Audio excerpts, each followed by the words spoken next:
রমাদান মাসের মধ্যে একটা রাত আছে, যে রাতের নাম হচ্ছে লাইলাতুল কদর। আমি আশা করি আপনারা সবাই এই সূরাটা জানেন। বা'দা আউযু বিল্লাহি মিনাশ শাইতানির রাজীম, ইন্না আনজালনাহু ফি লাইলাতুল কদর। নিশ্চয়ই আমি কোরআনকে নাজিল করেছি লাইলাতুল কদরে, ভাগ্য রজনীতে। ওয়া মা আদরাকা মা লাইলাতুল কদর। হে নবী মুহাম্মদ সাল্লাল্লাহু আলাইহি ওয়াসাল্লাম, আপনি কি জানেন লাইলাতুল কদর কি জিনিস? লাইলাতুল কদরি খায়রুম মিন আলফি শাহর। লাইলাতুল কদর হচ্ছে হাজার মাসের চাইতে উত্তম। এখানে গাণিতিক ভাবে ব্যাখ্যা করতে যাবেন না 1000 মাস সমান সমান কত বছর হয়, ব্যাপারটা এমন নয়। এখানে আধিক্য বোঝানো হয়েছে। হাজার হাজার মাস ইবাদত করলে যে নেকি হয়, এক রাত ইবাদত করলে সে নেকি হয়ে যাবে। এই রাতে কি হয়? স্পেশাল তানাজ্জালুল মালাইকাতু ওয়ার রূহ। এই মাসে আল্লাহর পক্ষ থেকে আল্লাহর ফেরেশতারা নেমে আসেন। কোথায় নেমে আসেন? পৃথিবীতে। তাদের সর্দার হিসেবে থাকেন জিবরাইল আলাইহিস সালাম। তানাজ্জালুল মালাইকাতু ওয়ার রূহু ফিহা বিইذনি রাব্বিহিম। আল্লাহর রবের আদেশে তারা এই কাজটা করেন। মিন কুল্লি আমর, প্রত্যেকটা বিষয়ের ফয়সালা হয় এই রাতে। আপনার আমার তাকদীর লেখা হয়েছে আসমান জমিন সৃষ্টির 50,000 বছর আগে। আপনার আমার তাকদীর লেখা হয়েছে আসমান জমিন সৃষ্টির 50,000 বছর আগে। আল্লাহ পাক সমস্ত সৃষ্টির তাকদীর লিখেছেন প্রথম দফায়। দ্বিতীয় দফায় তাকদীর লেখা হয়েছে যখন আমার আপনার রূহ আমাদের মায়ের গর্ভে ছিল 4 মাস 10 দিন বয়স। ওই সময় আল্লাহর পক্ষ থেকে ফেরেশতা আসেন, এসে লিখে দেন তার হায়াত, তার রিজিক, সে সৌভাগ্যবান না দুর্ভাগ্যবান। এরপর রূহটাকে ফুঁকে দেন, বাচ্চা নড়াচড়া শুরু করে। এর আগ পর্যন্ত পেটের মধ্যে বাচ্চা নড়াচড়া করে না।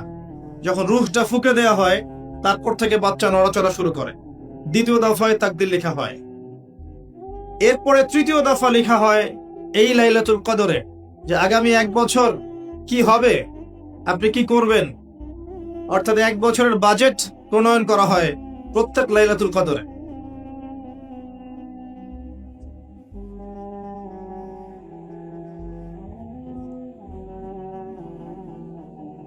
তানাজ্জালুল মালাইকাতু ওয়ার রূহ ফিহা বিইذনি রাব্বিহিম মিন কুল্লি আমর। এই রাতের আরেকটা বৈশিষ্ট্য হচ্ছে সালামুন হিয়া হাত্তা মাতলাইল ফজর।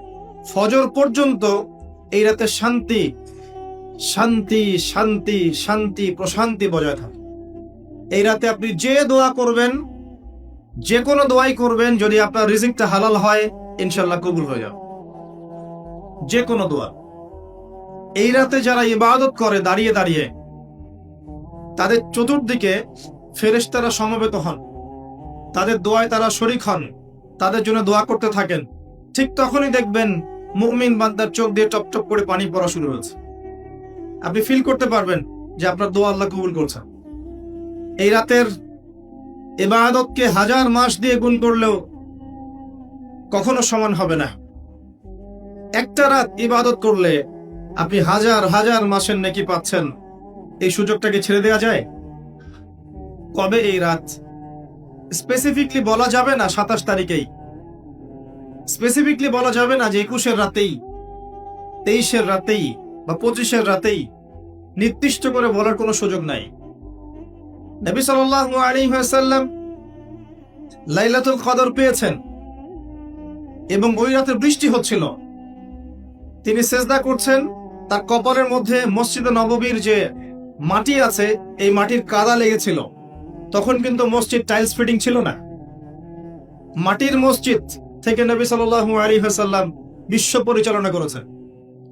আর আমাদের এখন তাজমহলের মতো মসজিদ, হেদায়েতের কোনো হল নাই এখানে। এটা আখিরুজ্জামানের সাইন। মসজিদগুলো হবে চাকচিক্যময়, হেদায়েত শূন্য।